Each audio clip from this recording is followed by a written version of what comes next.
150 km nuo namų. Viskas dėl kompo, kurio aš momentaliai užsidegiau, kai tik pamačiau jį nuotraukose.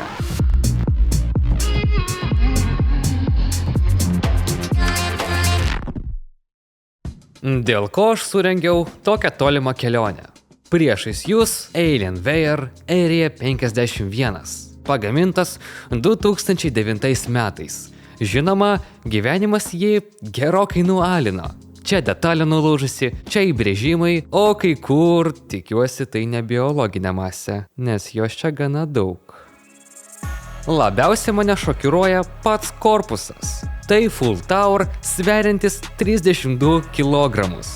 Viršuje puikuojasi judančios panelės. Dėl jų kompiuteris primena dinozaurą.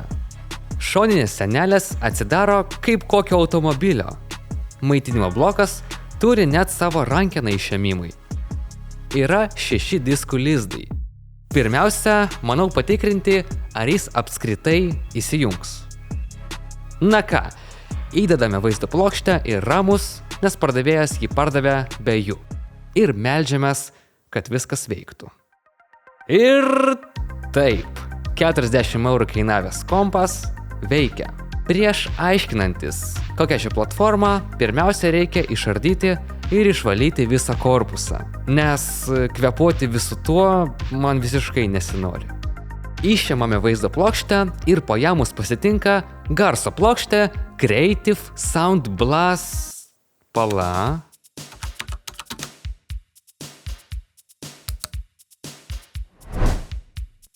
Money. Nuimame skysčio aušinimą ir aptinkame visiškai išdžiūvusią termopastą. Po ją puikuojasi šio kompiuterio širdis Core i7 960. Pirmosios Core kartos procesorius. 4 branduoliai, 8 threadai, 3,3 GHz dažnis. LGA 1366 soketas išleistas 2008 metais. Sukurtas entuziastams, overclockeriams ir pasiturintiems tų laikų gameriams. Tai platforma su vienu didžiausiu overclockinimo potencialu.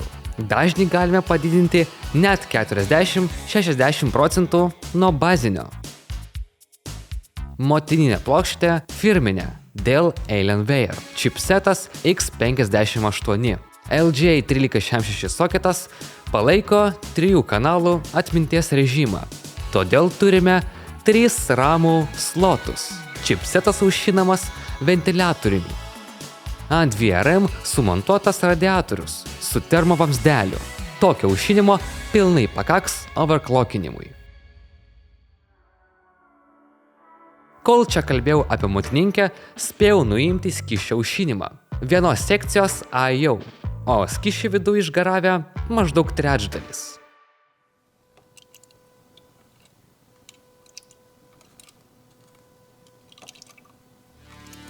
Kitų žingsnių nuiminėjau judančias viršutinės panelės. Svarbiausia įsiminti, kas ir kaip tvirtinasi, kad vėliau nereikėtų kurti savo gamybos inžinerinių sprendimų. Toliau pagaliau pavyko nuimti viršų ir priekį. Žinokit, tikras šlykštumo pikas buvo pasiektas būtent dabar. Vis toliau ardydamas šį korpusą, tiesiog stebiuosi, kiek čia daug detalių. Čia krūva visokių varikliukų, kabliukų, spiruoklių, ko čia tik nėra. Toks jausmas, kad kai kurie mechaniniai elementai po mano kreivų rankų nustos veikti. Kitas eilėje – maitinimo blokas. Išpainioti visus laidus užtruko visą amžinybę. Maitinimo blokas nuo Dell net 1 kW, 80 plus silver. Korpuso dugne randasi kontroleris. Prie jo prijungtas visas apšvietimas, varikliukai, mygtukai, ventiliatoriai ir visa papildoma įranga. Per 5 valandas pavyko išardyti korpusą maždaug 70%.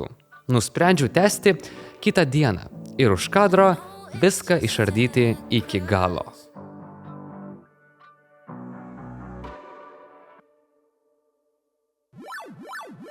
Prisipirkęs kempinėlių, servetėlių ir valymo priemonių, pradėjau korpuso valymą. Dabar iš tikrųjų blizga. Toliau pereinu prie vandens procedūrų. Po vieną detalę atsargiai nuplaunu ir padedu džiūti.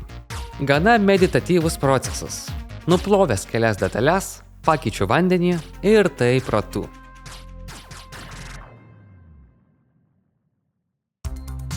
Iš pradžių pirkdamas šį kompiuterį turėjau mintį padaryti custom dizainą. Paėmiau CS2 skiną P250 Supernova ir praleidau jį per ChatGPT. Prieš tai nuėmiau matmenis nuo panelių, ant kurių klijuosiu vinilą. Po kelių dienų atvyko vinilas.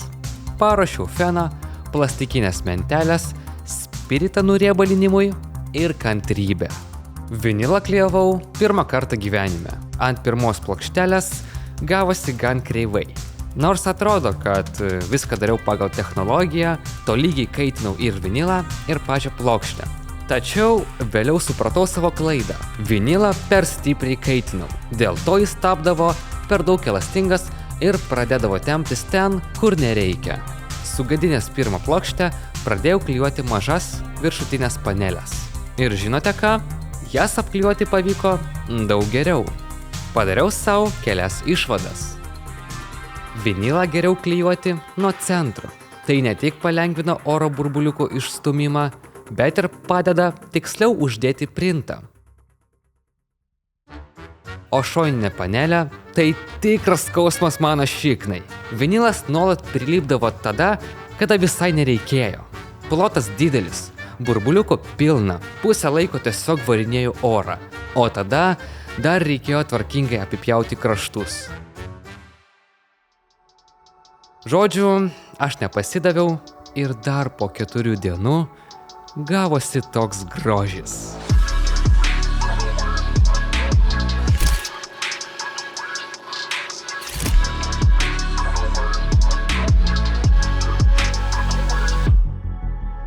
Neįtikėtinas virsmas, net nepaisant klijavimo klaidų.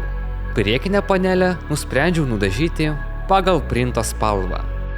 Nusipirkau 2 Montana dažų balionėlius ir purkšdamas dažus virš panelės pradėjau ją dengti plonais sluoksniais. Kalbant apie techninę dalį, pardavėjas pardavė šį kompiuterį be vaizdo plokštės ir ramų, todėl nusprendžiau atkurti originalią komplektaciją. Alienware puslapyje tarp šiam kompiuteriui skirtų driverių minimos tokios vaizdo plokštės: HD PM770, GTX 285 ir dar keli to laikmečio modeliai.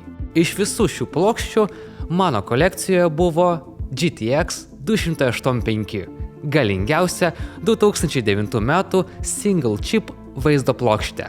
Plokštė yra gigabaitė išpildymo, su gražia anime mergina ant korpuso. Ir tai svarbu, nes anime mergina ant plokštės suteikia plus 5 FPS. Taip jau tik gandai vaikšto. Ramams paėmiau Kingston HyperX stikus po 4 GB, veikiančius ant 1333 MHz dažnių. Iš viso gavosi 8 GB. Taip pat pakeičiau seną korpuso įpūtimo ventiliatorių į naują. Ir dar pritvirtinau vieną papildomą ventiliatorių įpūtimui viršuje. Prieš tai išėmęs DVD-ROMą. Manau, galima pereiti prie testų. CPU-Z benchmark'e i7 surenka 1500 taškų multicore. Tai maždaug prilygsta šiuolaikinio Pentium G7400 rezultatą. Pradėsiu nuo senų žaidimų. Visi žaidimai bus testuojami tuo metu aktualią rezoliuciją. Stalker Pripetės šauksmas. Maksimalūs nustatymai. FPS laikosi diapazone nuo 80 iki 90. Galima matyti, kad GPU truputį nedakrautas. Visgi Stalkeris nelabai optimizuotas multicore, todėl negauname naudos iš visų procesoriaus branduolių. Matome CPU apkrovą apie 20% lygyje. Mafia 2 – maksimalūs nustatymai. Pirmoje scenoje Sicilijoje gauname labai gerą performansą – 90–100 FPS. GPU vėl beveik užkrautas maksimaliai. Atvykus į Empire Bay, CPU apkrova padidėja ir vietomis FPS nukrenta iki 60. Bet visgi tai labai yra geras rezultatas. GTA 4 aukšti nustatymai, visi slideriai ant 60%. Na ir prasideda linksmybės dėl silpno single core'o. Šiaip toks rezultatas dar yra visai neblogas. Tais laikais GTA 4 buvo žaidžiamas ir su gerokai silpnesniais procesoriais. Labai nestabilus 40 FPS vidutiniškai, o frame time'as išvis primena pjūklą kažkokį. Pala, jūs tikrai pagalvojote, kad aš neupgraidinsiu šios platformos ir neužsiimsiu overclockinimu? Na, jūs ir naivus. Pirmiausia, turiu jums prisipažinti. Nusipirkau 3 šios atminties stikus. Taip pat užsisakiau 6 branduolių 12 threadų i7 980X. Skirtumas nuo praeito i7 yra ne tik branduolių skaičiuje. Jo bazinis dažnis yra didesnis. L3 cache kiekis taip pat padaugėjęs. Be to naudojamas pažangesnis litografinis procesas ir architektūra. Procesorius tapo galingesnis, verta pagalvoti ir apie geresnį aušinimą. Man pavyko rasti naują neišpakuotą vandens aušinimo sistemą Cooler Master Liquid Lite 200 Cam. Tai 200 Cam mm jau maždaug iš 2016 metų. Ir apie grafiką taip pat nereikėtų pamiršti. Žinoma, GTX 285 yra legenda, bet visgi norisi patikrinti, kas sugeba 17 metų senumo 6 branduoliai. GTX 1070 Founders Edition.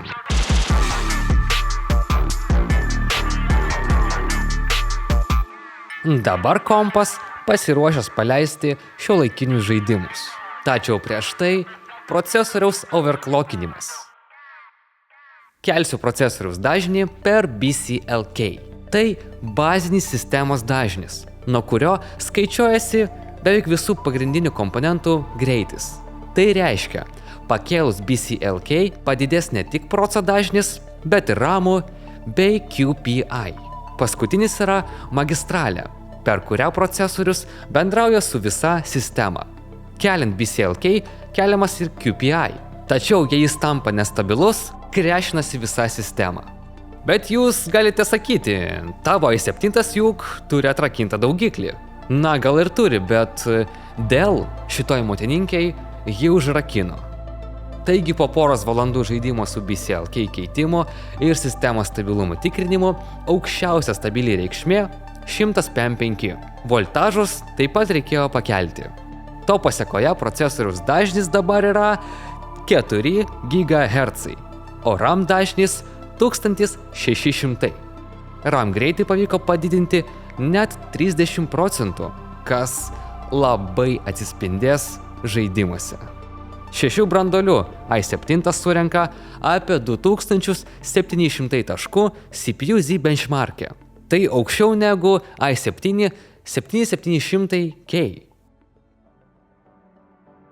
Na ką, tęsiam su GTA 4. Šį kartą Full HD rezoliucija, bet lygiai tokie patys nustatymai. Dabar pjūklas pagaliau nusiramino, o vidutinis FPS pakilo iki 70. Tai labai geras rezultatas. Dėl padidėjusio single core greičio ir RAMų mes pagaliau turime normalų ir stabilų FPS. Battlefield 5 – maksimalūs nustatymai. Žaidimas, kur pagaliau atskleidžiamas šio procesoriaus potencialas. FPS laikosi apie 70. Kitose lokacijose net pakyla iki 90. GTA 5 Legacy Edition. Labai aukšti nustatymai 4X MSAA. 70, net 90 FPS. Ir viskas stabiliai. Visgi GTA 5 yra daug geriau optimizuotas negu 4 dalis.